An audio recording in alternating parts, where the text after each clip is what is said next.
G we're Canadian road trekker here. میں اس وقت یہ جہاز کے اندر بیٹھا ہوا ہوں. ایجپٹ ایئر کی فلائٹ ہے اور ہم لوگ جا رہے ہیں ٹورنٹو سے کائرو میں ہمارا اسٹاپ ہے اور اس کے بعد وہاں سے مدینہ کی فلائٹ ہے. تو آپ دیکھ سکتے ہیں کیا راؤٹ. جی ویئر امیگریشن سے فارغ ہو گئے. اب یہ بیگیج کی طرف آ رہے ہیں. یہ اوپر کا سارا امیگریشن وغیرہ کا تھا, وہاں میں نے کیمرہ آن نہیں کیا تھا. جی ویئر اب یہاں پر چونکہ 1 گھنٹے کا ٹائم تھا کائرو ٹرانزٹ کا, جو فلائٹ لیٹ ہو رہی تھی, تو اس چکر میں جلدی ان لوگوں نے چڑھا تو دیا لیکن ہم لوگوں کا سامان نہیں آیا. تب یہ یہاں پر ان کا وہ ہے لاس اینڈ فاؤنڈ کا. اب شام میں سامان آئے گا.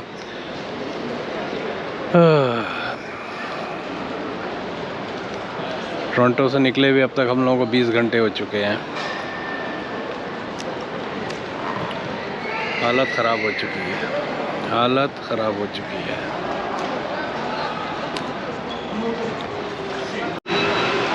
آپ کیسی لیتے ہیں؟ آپ کیسی لیتے ہیں؟ میڈیم ڈبل اس وقت تو تھوڑی انرجی چاہیے. ویئر اب یہ مدینہ انٹرنیشنل ایئرپورٹ ہے. یہاں پر جہاں یہ آپ کو میک ڈونلڈ نظر آ رہا ہے, اس کے رائٹ سائڈ کے اوپر آپ کو سارے سم کارڈ وغیرہ یہ سامنے دکانیں نظر آ رہی ہیں. یہاں پر ایس ٹی سی اور زین کے آپ کو بوتھ نظر آئیں گے اور وہاں سے آپ کو سم مل جائے گی. چلیں اب اس کے تھوڑی دیر بعد ہم ہوٹل میں ایک تقریباً 30 منٹس کی ڈرائیو تھی, وہاں سے پھر ہوٹل میں داخل ہوئی ہیں. دلہ طیبہ کے اندر ہم لوگ انٹر ہو رہے ہیں یہاں پر. اور یہ مدینہ میں خوبصورت ہوٹل ہے جسے کہہ سکتے.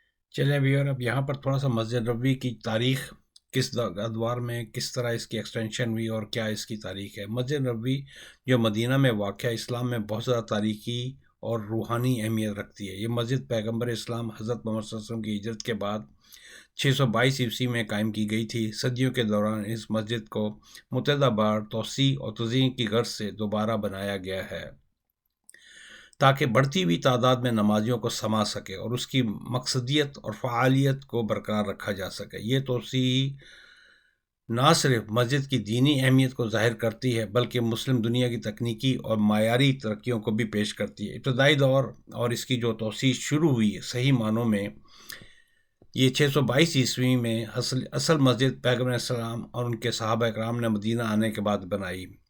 یہ ایک معمولی ساخت تھی جو کھجور کے تنوں اور مٹی کی دیواروں سے بنی تھی اور اس کی چھت سادہ تھی جس سے بارش کا پانی اندر آ جاتا تھا.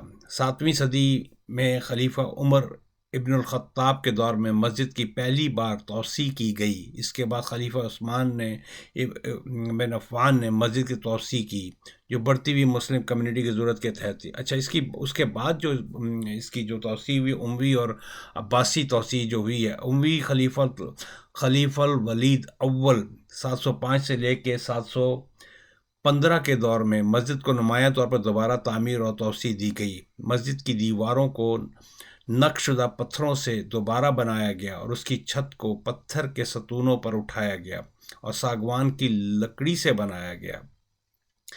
عباسی دور میں مزید بہتریاں کی گئیں, حالانکہ اس دور کے دوران کی گئی خاص تبدیلیوں کے بارے میں کم تفصیلات دست ہے. اس اصل معنوں میں جس کے اوپر کام ہوا ہے وہ عثمانی دور میں عثمانی امپائرز کے اندر ہوا ہے جو 1520 سے شروع ہوا اور 1566 تک رہا. عثمانی سلطنت نے بڑے پیمانے پر تجدیدات اور توسیعات کی.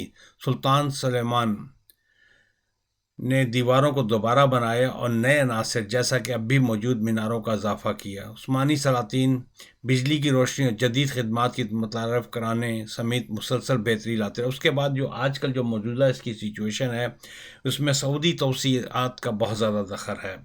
1950 کی دہائی سے حال تک سب سے زیادہ وسیع توسیع منصوبے 20ویں صدی کے آخر میں سعودی حکومت کے تحت شروع ہوئے. کنگ سعود, کنگ فیصل اور اس کے بعد کی سعودی حکمرانوں نے مسجد کی گنجائش اور سہولت کو بڑھانے کے لیے بڑے پیمانے پر منصوبے کی نگرانی کی. پہلی سعودی توسیع کنگ عبدالعزیز کی طرف سے شروع کی گئی. اس مرحلے میں نئے میناروں کا اضافہ ہوا, نماز کے علاقے کی توسیع کی گئی, ایئر کنڈیشننگ کی ابتدا کی گئی. دوسری سعودی توسیع جو کنگ فہد کے زیر اہتمام اس مسجد کو نمایاں طور پر بڑھایا اور نیا بازو اور مزید میناروں کا اضافہ کیا گیا. اس میں زیر زمین پارکنگ اور ایئر کنڈیشننگ والے نماز کے علاقوں کی تخلیق بھی شامل تھی، اور اس کی جو تیسری سب سے بڑی کنگ عبداللہ کی طرف سے شروع کی گئی ایک سب سے بڑا ترقیاتی منصوبہ ہے، جس کا مقصد مسجد کی گنجائش کو 1 ملین سے زیادہ نمازیوں تک بڑھانا ہے۔ اس میں نماز کے علاقوں کی توسیع، سہولت کی بہترین رسائی کی طرف آ گئی ہے، اور بہتر رسانی کے لیے ارد گرد کے شہری منظرنامے کی تجدید شامل ہے۔ اس میں پورے مدینہ شہر کو جو ہے اس کی پوری وہ ہو رہی ہے، نئے سرے سے اس کو ڈیولپ کیا جا رہا ہے۔ اس میں تھوڑا سا نقصان ہوا ہے، جو پرانے اس کے جو ہیریٹیج تھے، جو اس کے پرانے علاقے تھے، وہ کافی حد تک ڈسٹرب ہوئے ہیں۔ مسجد نبوی کی تاریخ میں توسیعوں نے معماری اور تکنیکی ترقیوں کو شامل کیا ہے، جبکہ مسجد کے روحانی ماحول کو برقرار رکھا گیا ہے۔ جدید تعمیراتی تکنیکوں اور مواد کے استعمال سے مسجد کو دنیا بھر سے آنے والے بڑھتے ہوئے تعداد میں حجاج کرام کی ضرورت کو پورا کرنے کی اجازت دی ہے۔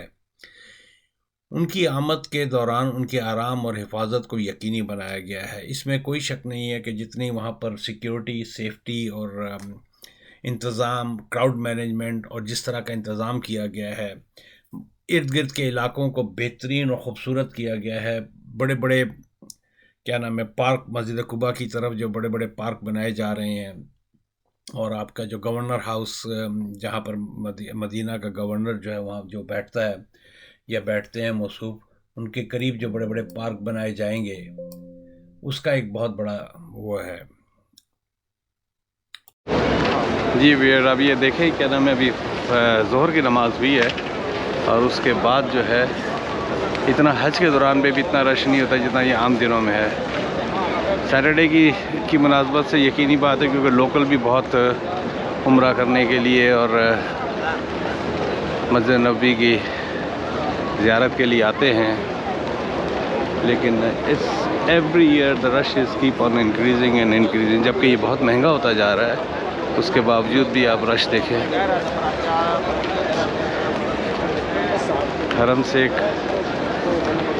لاکھوں کے حساب سے لوگ جو ہے نا آئے چلے جا رہے ہیں۔